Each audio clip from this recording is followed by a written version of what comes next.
तर आजच्या लेक्चरमध्ये आपण शिकणार आहे कन्झर्वेशन ऑफ मोमेंटम किंवा law of conservation of momentum. तर कन्झर्वेशन म्हणजे काय? तर कन्झर्वेशनचा अर्थ होतो मराठीत संवर्धन. तर संवर्धन शब्द ऐकला असेल, खूप छान गोष्ट. जर ऐकलं नसेल त्याला आपण आणखी एका भाषेत जतन करणे म्हणतो.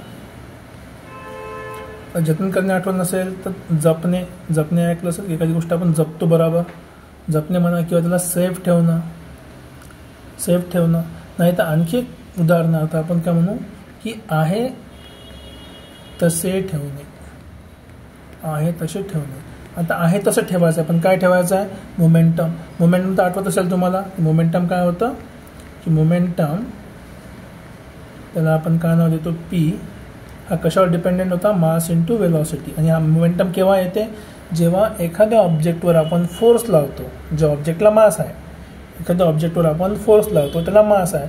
तर फोर्स लावल्यामुळे काय होते? त्याच्यामध्ये मोशन येते. फोर्स लावल्याने तेव्हा काय ते मोशन येते. मोशन आलं म्हणजे काय असतं? त्याला वेलॉसिटी असते. तर मास इंटू वेलॉसिटी म्हणजेच काय झालं? मोमेंटम. हे आपण सेकंड लॉमध्ये बघितलं आहे. उदाहरणार्थ समजा माझ्याकडे हा बॉल आहे, एक ए हा बॉल आहे, दुसरा बी. ज्यावेळेस मी या स्टिकनेला हिट करतो तेव्हा याच्यावर काय लागला? एक फोर्स लागला एफ. आणि फोर्स लागला म्हणून हा बॉल कुठे गेला असेल? पुढे गेला असेल. त्याच्यावर काय आलं? याचं मोमेंटम. समजा पहिला बॉल आहे तर ए बॉल आहे तर एचं मोमेंटम. आता काय होणार? हा बॉल जेव्हा समोर जाईल तेव्हा हा दुसऱ्या बॉलला काय करेल? तो टक्कर मारेल. आता आठवत असेल की ज्यावेळेस कुठल्याही दोन बॉडी आपसात इंटरॅक्ट करतात तेव्हा त्याच्यामध्ये कुठला लॉ लागतो? न्यूटनचा तिसरा लॉ लागतो. की हा बॉल काय करेल? याच्या मोमेंटमनुसार याच्यावर पहिला फोर्स लावणार या ऑब्जेक्टवर, कुठल्या? बीवर. जसा बीवर फोर्स लागला, बी काय म्हणणार? तू मला मारलं का? मी पण तुला मारतो.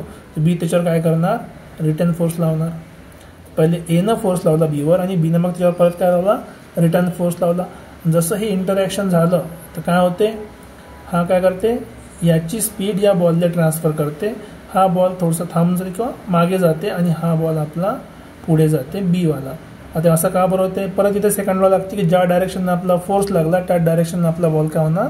पुढे जाईल. या बी बॉलवर या डायरेक्शननी फोर्स लागला होता म्हणून तो बी बॉल त्या डायरेक्शनने समोर गेला. आणि ए बॉलवर बॅकच्या डायरेक्शनने फोर्स लागला म्हणून ए बॉल थोडासा मागे गेला. तर हे काय झालं? सगळे आपली कंडिशन जिथे आपण पहिला लॉ, दुसरा लॉ आणि तिसरा लॉ सगळे इकट्ठे बघतो. काय बघतो? बॉल स्टेडी होता, काही मोशन नव्हती. जेव्हापर्यंत फोर्स लागला नाही त्याला मोशन आली नाही. मोशन आली त्याला मास होता म्हणून त्याने काय केलं? त्याच डायरेक्शननं मुवमेंट केला ज्या डायरेक्शननं काय लागला होता? फोर्स. आणि जसा हा बॉल दुसऱ्या बॉलवर कोलाइड झाला तर दोघांमध्ये काय झालं? इंटरॅक्शन. तिथे आला थर्ड लॉ. थर्ड लॉ काय म्हणते? To every action there is equal and opposite reaction. तर एनं बीवर फोर्स लावला, बीनं पण उलट्यात काय म्हटलं? मी पण तेव्हा फोर्स लावतो. एनं पण फोर्स लावला तर एच्या फोर्समुळे बी बॉल समोर गेला आणि बीच्या फोर्समुळे ए बॉल थोडा मागे आला. आता कन्झर्वेशन मोमेंटम म्हणजे काय? की आधी जी कंडिशन होती तीच कंडिशन आली पाहिजे. ठीक आहे. तर आधी आपण ही कंडिशन सॅटिस्फाय करून घेऊ. बघा, दोन फोर्स लागले. हा काय होता? पहिला फोर्स आहे एफ ए आणि दुसरा फोर्स आहे एफ बी. आता इथे एक गोष्ट फक्त लक्षात ठेवा. आपण आधी पण बघितलं, फोर्स म्हणजे काय होते? Mass into acceleration.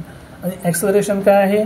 एक वेक्टर क्वांटिटी आहे. वेक्टर नसेल माहीत तर त्याला डायरेक्शन असते, आठवलं ना? पण डायरेक्शन आहे तर आपण साईन जेव्हा यूज करतो, लेक्चरमध्ये बघितलं आहे मागच्या 1-2 लेक्चरमध्ये, की जेव्हा एक डायरेक्शन असते आपण त्या डायरेक्शनला पॉझिटिव्ह पकडून चालतो. आता ही एची डायरेक्शन जर मी प्लस पकडली तर बीचा फोर्स तर उलट्या डायरेक्शन लागू राहिला. पण हा जर प्लस डायरेक्शन आहे तर बीचा फोर्स कोणत्या डायरेक्शन असेल? रिव्हर्स डायरेक्शननं. हे महत्त्वाचं आहे. बीचा फोर्स कुठल्या डायरेक्शन असेल? रिव्हर्स डायरेक्शननं. आणि जर हे दोन्ही फोर्स इक्वल आहे, कारण की थर्ड लॉ म्हणते, कुठला लॉ म्हणते? न्यूटनचा थर्ड लॉ म्हणते की to every action there is equal and opposite reaction. ते रिॲक्शन इक्वल असेल. आणि फोर्सचा फॉर्म्युला आपल्याला माहिती आहे. फोर्स इज इक्वल्स टू काय होते? Change in momentum. So change in momentum. Force म्हणजेच काय होतं? सेकंड लॉज आहे आपला की चेंज इन मोमेंटम. कशाचा? प्रत्येक बॉडीचा. इथे काय झालं?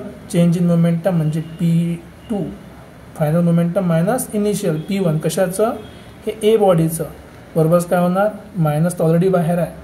चेंज इन मोमेंटम कशाचं? बी बॉडीचं. सो अगेन त्याचा सेकंड मायनस त्याचा पहिला. कशाचा? बी बॉडीचा.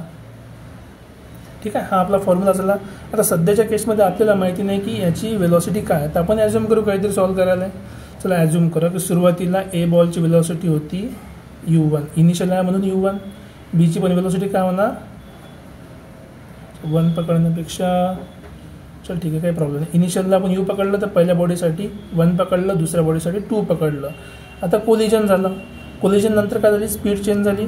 याला आपण पकडलं फायनल वेलोसिटी v1 आणि एक झाली फायनल वेलोसिटी v2. तर दोन बॉलला तर मास आहे, मासशिवाय तर मोमेंटम येत नाही. तर पहिल्या बॉलचा मास पकडला आपण m1, दुसऱ्या बॉलचा पकडला मास m2. मग आता आपण फॉर्म्युला अप्लाय करू. काय म्हणते फॉर्म्युला, मोमेंटम. सेकंड मोमेंटम काय असणार, सेकंड वेलोसिटी आणि मास. कशाचं, एचं मास. तर एचं मास किती आहे, m1 आहे, इथे लिहितो मी. m1 आहे एचं मास.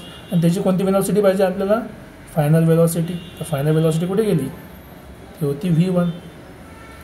ठीक आहे, मायनस त्याची सुरुवातीची. आता बी वेलोसिटी बघायची आहे. मास तर तेच राहिलं, बॉल बदलला नाही, मास बदलला नाही, पण पहिली वेलोसिटी काय होती, u1.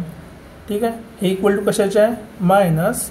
आता इथं फॉर्म्युला अप्लाय करून बघा. काय, P2 म्हणजे फायनल मोमेंटम. कशाचं सेकंड बॉलचं. सेकंड बॉलचं मास किती होतं, m2, आणि त्याची फायनल वेलोसिटी किती होती, v2, मायनस m2 म्हणजे इनिशियल वेलोसिटीसाठी, आणि त्याची पहिली वेलोसिटी किती होती, u2.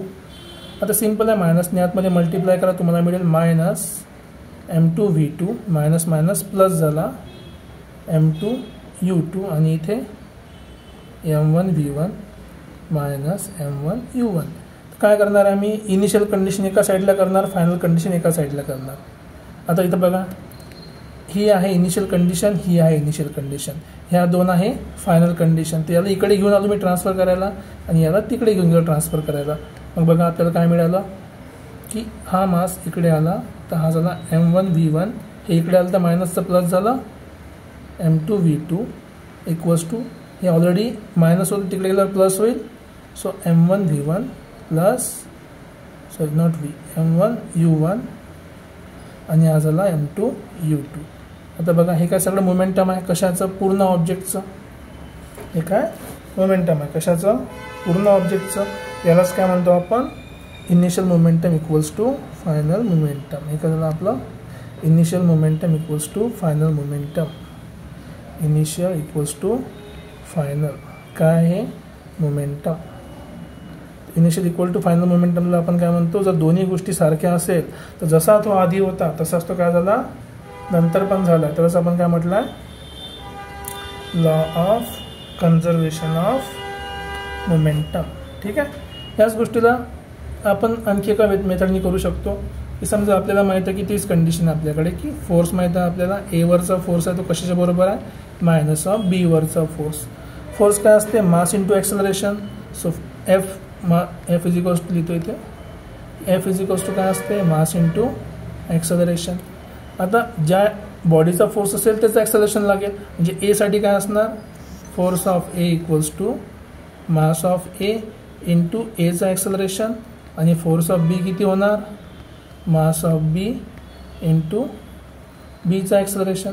पण ॲक्सेलरेशन तर आपल्याला माहीत नाही, मग आपण काय यूज करणार, वेलॉसिटी माहिती आहे म्हणून ॲक्सेलरेशनचा फॉर्म्युला यूज करणार. ॲक्सेलरेशन काय होतं, final velocity minus initial velocity upon time. तर ए साठी बघा काय होणार, force of a equals to mass of a आहे तसाच आहे. ॲक्सेलरेशन काय होणार, एची फायनल वेलॉसिटी किती होती, v1, initial velocity u1 divide by time. बीची काय होती सेम, फोर्ससाठी एफ ऑफ बी, याचं पण सुरुवातीचा मास आहे तेवढंच आहे, मास बदलत नाही. बीसाठी पण फायनल वेलॉसिटी किती झाली, v2, आणि initial velocity u2 divide by time. आता दोन्ही गोष्टी काय होत्या, इक्वल होत्या. तर या दोघाला काय करणार आहे मी, इक्वल करणार. दोघाला इक्वल करून बघा किती सोपंच आहे. हा फॉर्म्युला कुठे पुट करायचा, या इक्वेशनमध्ये व्हॅल्यू पुट करायची. तर लेफ्ट हँड साईडला भेटला ma v1 minus u1 upon T equals to, minus बाहेर आहे, mb v2 minus u2 upon T. दोन्ही साईडला टाईम असल्यामुळे मी टीला कॅन्सल करतो. याला आतमध्ये मल्टिप्लाय करा. बघा आतमध्ये मल्टिप्लाय करा, तुम्हाला काय भेटणार, ma v1 minus ma u1 equals to, इथे मल्टिप्लाय करा मायनस mने, हा झाला मायनस mb v2, आणि हा minus minus plus mb u2. आता साधी गोष्ट आहे, जर तुम्हाला ए बी आवडलं नसेल तर 1 to पुट करू शकता.